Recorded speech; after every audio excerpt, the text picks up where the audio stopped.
Most Amazon sellers only use Keepa for the basics, like looking at sales ranks or checking the history of a simple price graph. What they don't realize is Keepa has a lot of hidden features that sellers can use to unlock hidden products. So in this video, I'll show you the most underrated features that Keepa has that I use to find products that other sellers overlook. The first one that I think is very slept on for a lot of people when they're looking at charts, especially like this, where you can see that all of the new offers, new third-party FBA are pretty much in a flat line down here on the bottom, going across at 30.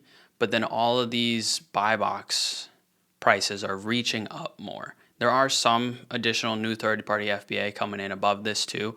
But like here, for example, the last month, 29 is the lowest and 35 is where the buy box is getting to, and then even 36 up here, and then it raised up. So new third party matched this old buy box price, and other people are still getting sales at $5 above that.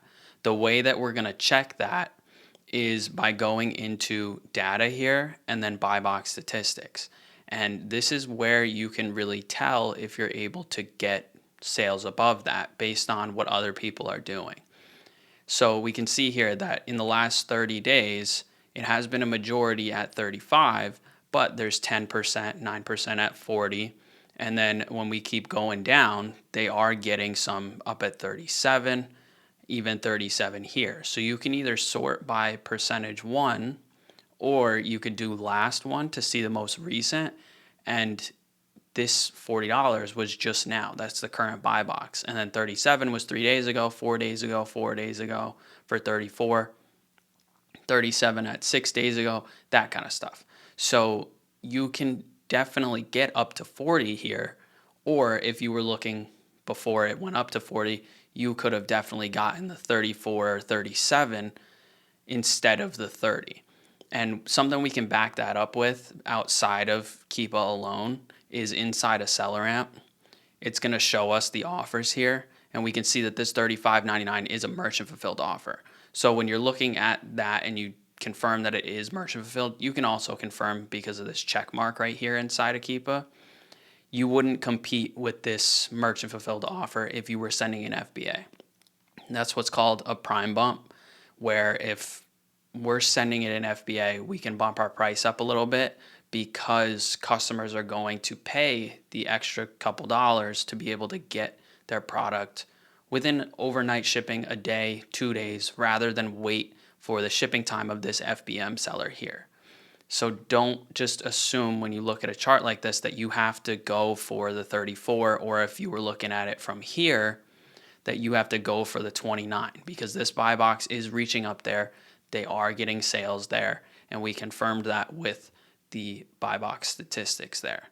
Quick interruption to the video, guys. If you've been thinking about starting to sell on Amazon and you want to get rid of that 9-to-5 job like I did, and you want my personal one-on-one help to do it, there's a link in the description to get on a call with me and talk about how I can help you. Don't sleep on this opportunity right before Q4, the holiday season. It is the best time of year to start up your Amazon business.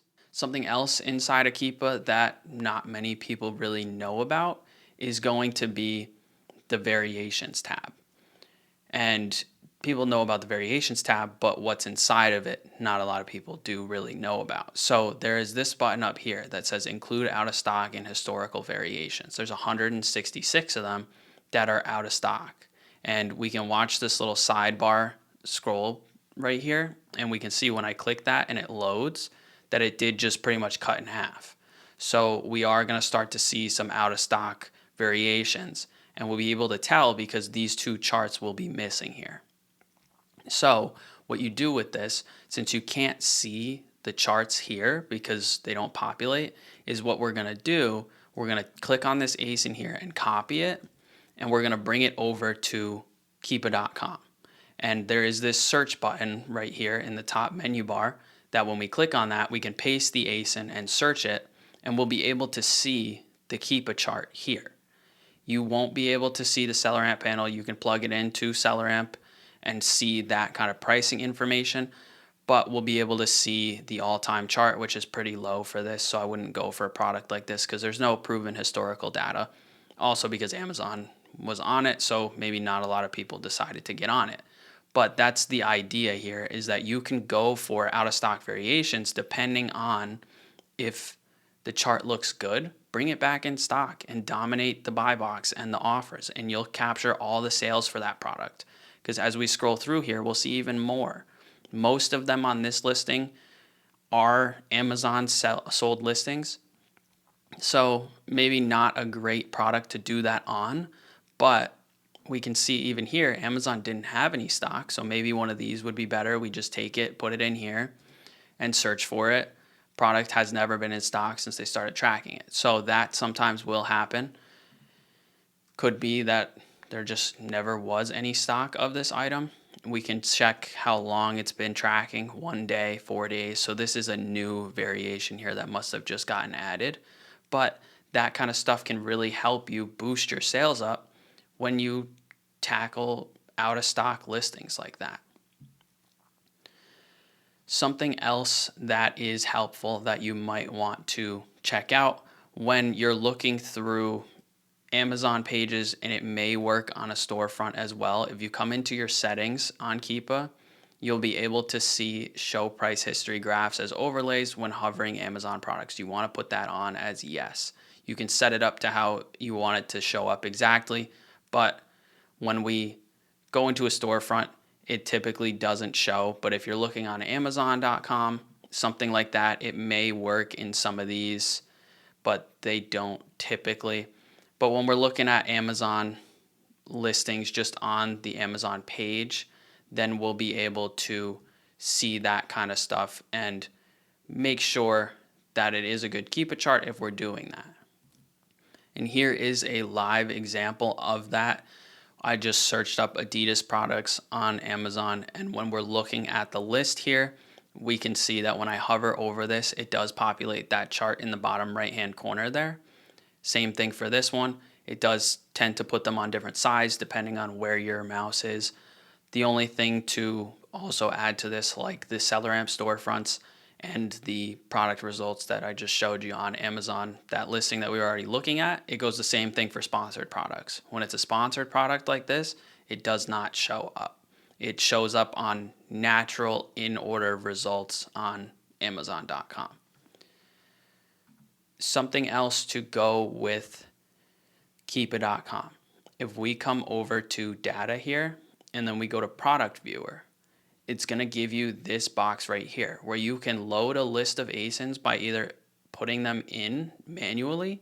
You can do UPC, EAN, or GTIN codes or a code prefix search. I would just recommend doing the ASIN list. You can also do a text file here. So if you use an order tracker like I use and I've put up in multiple videos for you guys to download, then you could just copy the list of your ASINs, throw them into this list here, or you could just copy it, delete all the other information, upload a text file as a CSV of that, whatever is easier for you. But to show that as a live example here, we're just going to copy some of these. That's why I have all of these other ones open here, and just put spaces in between them so that way it knows which ones are what and what's different. So when we do this and copy these all over here and we click on load list, it's going to give us all of the products that we had. And when we hover over these, we'll see the charts as well, so you can do a quick glance at these. This would be more for products that you sold in the past and you want to check if they're still good. Because eventually when you start selling for a long time, you're going to go through a lot of products. And some of them you're not going to keep selling for whatever reason. Maybe they just weren't good and you didn't replenish them, you forgot about them, that kind of stuff. And after a while, you're going to delete those out of your catalog once the return policy is over. So that way, if any complaints or something come through, you're backed on that. It wasn't in your inventory list. You don't have anything to worry about. So when that's the case, you're going to want to eventually start checking those again because they were good at one point. They could be good again at any given time. So you come in here, throw your list into here, and then you can sort by all your different options here. These all have the same sales rank there. But we can even move these around to where you can get the current buy box price and throw this in here. And then you could sort by price. You could sort by a lot of other options here. You can do 90-day average as well. Throw that over there just so that way you can see what the time frame looks like and if price is going down, if price is going up. So that way you can do some quick research. We got a lot of additional information. Is Amazon in stock? 90-day average price, that kind of stuff. So when you're going back through old leads, or if you even do wholesale or you get catalogs from wholesalers, you can upload their list of ASINs, just make a copy of it, cut all the other information out, and then upload that list, and you'll be able to source through all of your products very quickly and much easier rather than doing it manually and searching all that stuff on Amazon. If you guys have any questions about anything I went over in this video, or there's any other topics that you want videos on, leave a comment down below. Thanks for watching. Don't forget to subscribe, and I'll see you guys in the next video.